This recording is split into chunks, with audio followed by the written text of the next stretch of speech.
Two candidates dropped out. One party held a rally. The first federal leader to visit the North stopped in Whitehorse, and election signs were vandalized. Last week was the first week in the Yukon that the campaign really got underway. Over the weekend, Conservative candidate Ryan Leaf had his name cut off of an election sign in downtown Whitehorse. Now, this is similar to an incident from a few years ago. In 2015, Leaf had several election signs vandalized. Leaf ended up handcuffing a resident himself after he discovered a woman vandalizing his campaign signs. Meanwhile, People's Party's candidate André Fortin dropped out of the race on Sunday. He says he wasn't able to raise enough money to mount a campaign.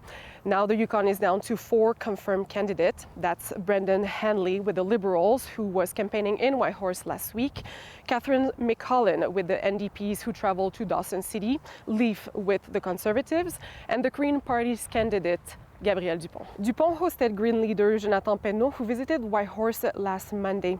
Pedneau used the opportunity to pitch a national civil defense force. And Arctic sovereignty is really something on the minds of Yukon voters. We also heard about inflation and the cost of living. I find myself making choices at the grocery store that I've never had to make before. A jar of pickles was $10. I had to put it back. The biggest issues that I can think of are obviously like lack of housing and healthcare. And like a lot of people I know don't have family doctors. Some of the biggest things is absolutely affordability, as well as supporting hunters and anglers.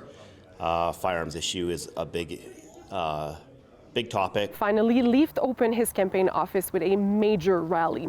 It was a packed room with nearly 100 people. And looking ahead to this week, Hanley and McCollin are expected to do more door knocking. Leaf plans to hit the road and do an event in Dawson City. And the Yukon Anti-Poverty Coalition is hosting a lunch and learn with all the candidates in Whitehorse Thursday.